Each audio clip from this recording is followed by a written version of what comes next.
جب آپ اپنا ٹارگیٹ فکس کریں گے تو یقین کریں آپ کو خود بھی یقین نہیں ہوگا کہ آیا وہ ٹارگیٹ آپ پورا کر سکیں گے بھی یا نہیں فیوچر میں۔ اس تک پہنچنے کے لیے کیا کیا سورسز آپ کے پاس آپ کو اویلیبل ہوں گے نہیں ہوں گے، کوئی آپ کی مدد کرے گا ارد گرد کے رشتہ داروں میں، ریلیٹیوز دوستوں میں یا نہیں، لیکن اگر آپ اپنا ٹارگیٹ فکس کر لیتے ہیں اپنی لائف میں، اس کو پھر نہ چھوڑیں، اس کو لے کر چلیں اینڈ تک۔ کوشش کریں ٹارگیٹ ایسا ہو کہ وہ آپ کی کامیابی کا بالکل اتھینٹک اور لاسٹ ایسی سٹیج ہو کہ آپ کو لگے کہ آپ نے اس زندگی میں کچھ ایسا اچیو کر لیا ہے کہ جس کے لیے آپ کی اپنی لائف میننگ فل ہو گئی ہے۔ میں سمجھتی ہوں بعض اوقات اللہ تعالیٰ کچھ ایسی چیزوں سے انسان کو آزما رہے ہوتے ہیں کہ ہماری خود بھی سوچ میں نہیں ہوتا کہ آگے کیا ہونے جا رہا ہے اور یہ ہمارے ساتھ ہوا کیوں ہے۔ لیکن جب آپ اس چیز کے پیچھے بھاگیں گے اور اپنا ٹارگیٹ ایک فکس کر لیں گے کہ یار یہ آزمائش اللہ تعالیٰ نے مجھ پر ڈال دی ہے، یہ ذمہ داری مجھ پر ڈال دی ہے، مجھے اس ذمہ داری کو لے کر چلنا ہے، نبھانا ہے، کوئی میرے ساتھ کھڑا ہے نہیں کھڑا ہے، میرے پاس فائنینس ہے نہیں ہے، میرے پاس ہمت ہے نہیں ہے، آپ اس کو کوشش کریں کہ اس کو اچیو کریں۔ دو چیزیں کبھی نہ کریں، کسی پر ڈپینڈ نہ کریں۔ پہلی چیز اپنے اوپر بھروسہ کریں اور دوسری چیز اللہ تعالیٰ پر بھروسہ کریں، کیونکہ یقین کریں سب چھوڑ دیں گے اور جب سب چھوڑیں گے نا وہ پکڑ لے گا آپ کو۔ بلیو می، جب سب چھوڑ دیں گے نا وہ پکڑے گا آپ کو، وہ آپ کو لاسٹ ٹائم تک نہیں چھوڑے گا اور لاسٹ آپ کے ٹارگیٹ تک آپ کو پہنچائے گا۔ ایسے ایسے فرشتے انسانوں کی شکل میں آپ کو ملیں گے جن کو آپ ایکسپیکٹ بھی نہیں کر رہے ہوں گے، اور وہ آپ کو اس ٹارگیٹ تک پہنچائیں گے۔ دو چیزیں آپ کی سیکریفائز ضرور ہوں گی اس دوران، ایک آپ کی صحت اور ایک آپ کا وقت،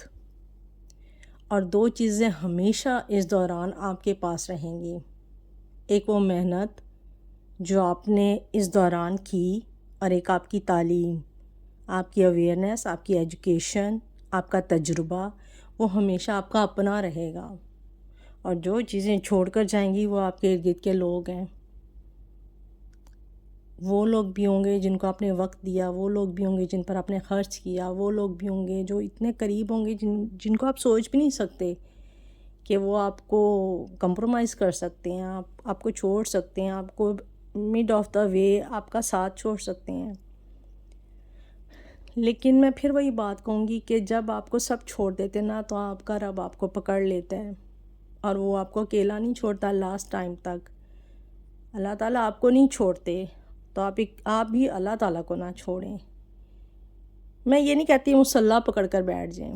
لیکن اس کے شکر ادا کرنے میں کہیں پیچھے نہ رہیں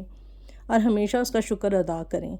اور جب آپ اس سٹیج تک پہنچ جائیں نا تو یہ ڈیسائیڈ کر لیں کہ میرے راستے میں آئندہ جب بھی کوئی ایسا انسان یا شخص یا بچہ یا عورت یا کوئی مجبور لاچار آئے گا جو واقعی اپنے گول کے ساتھ سنسیئر ہوگا، جو آپ کو یوز نہیں کر رہا لیکن وہ اپنی اسٹرگل میں لگا ہوا ہے، تو آپ اس کا ہاتھ ضرور پکڑیں، اسے وہاں تک لے جائیں۔ کسی کو کمزور نہ سمجھیں، اگر وہ عورت ہے تو اسے کمزور نہ سمجھیں، اگر کوئی وداؤٹ ہسبینڈ ہے اسے کمزور نہ سمجھیں، اگر کوئی وداؤٹ وائف ہے اسے بھی کمزور نہ سمجھیں۔ میں سمجھتی ہوں کہ ایک حاجت مند کی حاجت کو صرف وہی انسان سمجھ سکتا ہے جو خود اس پروسیس سے گزرا ہو، جو خود اس بے چینی سے گزرا ہو، اس پریشانی سے گزرا ہو، اس سٹیج سے گزرا ہو کہ کسی بھی گول کو اچیو کرنا، کسی ٹارگیٹ کو اچیو کرنا کتنا مشکل کام ہے، اور اس میں بعض اوقات صرف حوصلہ افزائی اور انکریجمنٹ ہی کتنی ضروری ہوتی ہے۔ ہر جگہ فائنینس، پیسہ، یہ چیزیں سپورٹ کرنا ضروری نہیں ہوتا، وہ بھی اللہ تعالیٰ کہیں نہ کہیں مینیج کر دیتے ہیں، لیکن انکریج کرنا، اس کے ساتھ کھڑے رہنا، جتنی سپورٹ ہو سکتی ہو، چاہے 2%، 3%، 5%، ضرور ساتھ دیں۔ اب مجھے ایگزیکٹ یاد نہیں ہے، وہ کہتے ہیں نا جب 1 2 3 4 لوگ مل کر چلتے ہیں تو وہ پورا قافلہ بن جاتا ہے، اور یہی ہے کہ آپ ایک ہاتھ سے دوسرے ہاتھ کو پکڑتے ہیں، دوسرے سے تیسرے کو، تو ایک زنجیر بن جاتی ہے۔ تو بس یہی ہماری لائف کا مقصد ہونا چاہیے